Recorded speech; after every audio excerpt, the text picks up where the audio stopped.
Na última videoaula, nós entendemos como decidir se uma função é ou não do primeiro grau, ou como alguns dizem, polinomial do primeiro grau. Observando a regra, nós temos que ter este modelo, f de x igual a um número real diferente de zero vezes x mais outro número. Esse a, que representa o número real diferente de zero, também é conhecido como coeficiente angular, e o b, que não está multiplicando o x, que está ali sozinho sendo somado, é o coeficiente linear. Nós também consideramos uma situação especial, que é da função f de x igual a 2x mais 4. Considerando essa expressão, para determinar se ela é ou não função polinomial do primeiro grau, a gente compara com o modelo. O nome da função, a variável independente, tudo ok, antes do igual.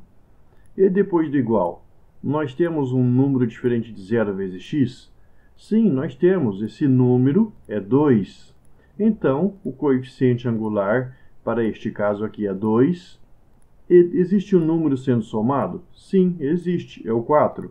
Então, essa função, sim, é uma função do primeiro grau, porque o modelo da expressão dela é esse, e o coeficiente angular vale 2, o coeficiente linear vale 4.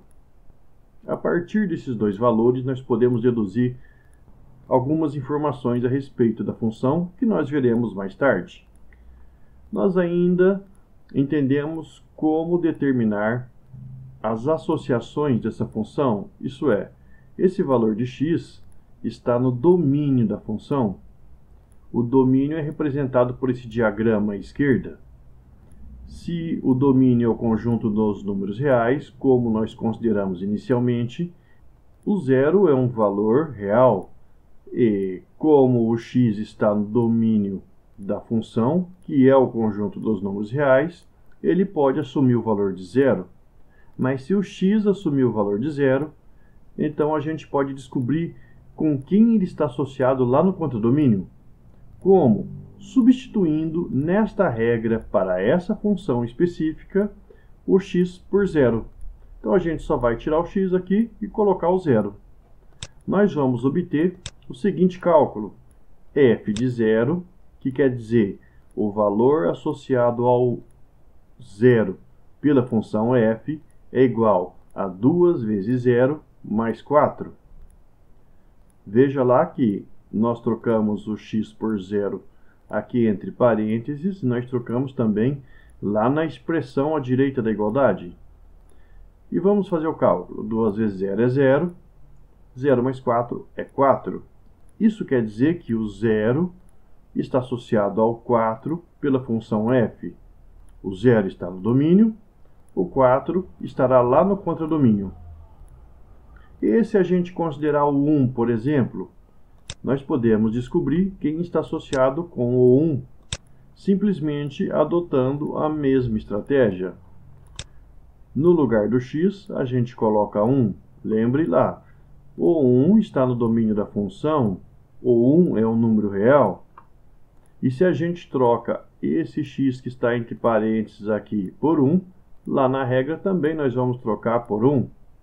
E nós teremos f de 1, ou seja, o valor da função para o x igual a 1 é igual a 2 vezes o 1, nós colocamos o 1 no lugar do x, mais o 4. 2 vezes 1 é 2, 2 mais 4, 6. Então, essa função f associa o 1 lá do domínio com o 6 lá no contradomínio. Outra maneira de representar isso é usando pares ordenados. Por exemplo, quando o x é 0, o f de x ou y é 4. E aqui, entre parênteses separados por vírgula, nós temos o valor no domínio da função, em primeiro lugar, que é o x, e o valor no contradomínio, que é o y, que corresponde, nesse caso aqui, ao f de x. Isso quer dizer que existe lá no diagrama uma flecha que sai do 0 e chega no 4, ou em termos algébricos, que o 0, 4 é um par ordenado da função, ou o 0 está associado ao 4 pela função f. A mesma coisa com o 1 que está associado com o 6. O 1 é o x ali no par ordenado, e o 6 é a segunda coordenada desse par ordenado. E aí você tem o par 1, 6 como sendo um par da função, ou ainda você pode ler que o 1 está associado ao 6 pela função f. Em termos algébricos, isso daqui é válido. E a gente pode também fazer uma interpretação geométrica dessa situação. Cada par ordenado geometricamente corresponde a um ponto do plano.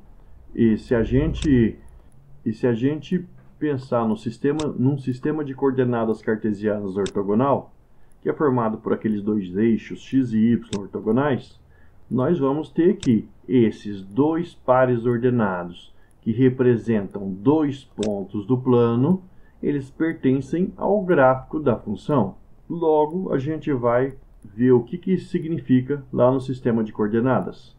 Mas antes, vamos verificar se algumas funções elas são ou não do primeiro grau.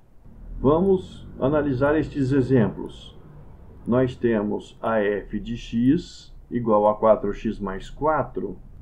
Será que essa função é do primeiro grau? Para decidir isso, nós temos que comparar com o modelo, com o padrão, com a regra que define uma função do primeiro grau. E é claro que aqui nós estamos considerando o domínio dessa função como sendo o conjunto dos números reais. Neste caso, para a primeira função, nós temos um número vezes x mais outro número. Ou seja, esta regra está no modelo f de x igual a a vezes x mais b, com a e b reais e a diferente de zero. Então, nesse primeiro caso, a f é uma função do primeiro grau. E o valor do a, que é aquele que multiplica o x, o coeficiente angular, é 4.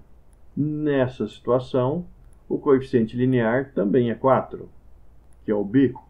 E para essa outra função, g de x, nós temos um número diferente de zero vezes x mais outro número. Então, trata-se também de uma função do primeiro grau, porque esta regra se encaixa neste modelo perfeitamente. O número que multiplica o x é menos 6, que é diferente de zero, e o 3 assume o papel do b. No caso aqui, então, o a, que é o coeficiente angular, é menos 6, e o b, que é o número que está sendo somado, é 3. Essa terceira função, h de x, ela é 10 mais 5x. E agora? Bom, vejamos. Existe um número multiplicando x nessa expressão? Existe. É o 5. E o número sozinho é o 10. Então, apesar de estar escrito na ordem trocada aqui, essa função é do primeiro grau. E também você poderia escrever 5x mais 10. Você lembra que vale a comutativa para a operação de adição? Então, aqui também significa que você pode escrever 5x e somar com esse 10. É a mesma coisa. Então, até agora, nós vimos três funções que são funções do primeiro grau, considerando o domínio real e o contradomínio real. Nessa função r de x, nós temos o x ali presente na expressão, mas ele está lá no numerador multiplicando alguém? Não, ele não está. Ele está no denominador de uma fração. Isso significa que essa regra aqui não assume aquele formato do modelo. Logo, não se trata de uma função do primeiro grau. E a p de x? Ela é uma função do primeiro grau? Olha o modelo, a vezes x mais b. Olha o caso específico. Nós temos o x, quando não tem nada na frente, porque o 1 está multiplicando o x, mais outro número sozinho. No entanto, existe esse x ao quadrado. E assim sendo, nós não temos uma referência de x ao quadrado lá no modelo que define a função do primeiro grau. Isso quer dizer que essa p de x não é uma função do primeiro grau. Eu já adianto para você que ela é uma função do segundo grau. Então, para ser uma função do primeiro grau, o maior expoente do x na expressão tem que ser exatamente 1. Se for maior, não adianta. Aí trata-se de outra situação. Mesma coisa se ele for menor. Por exemplo, meio. Ou então se não tiver o x. Então, conclusão. P de x não é uma função do primeiro grau. E a Q de x? Nós temos um x, mas só que no denominador. Então nada feito. Por quê? Porque esse x teria que estar lá no numerador, multiplicado por um número diferente de zero, mais outro número, e sem nada aqui no denominador. Na pior das hipóteses, você pode considerar um denominador 1 aqui. Mas essa situação está longe de ser a da Q de x. Logo, essa Q de x também não é função do primeiro grau. Agora vamos pensar um pouco lá no plano cartesiano.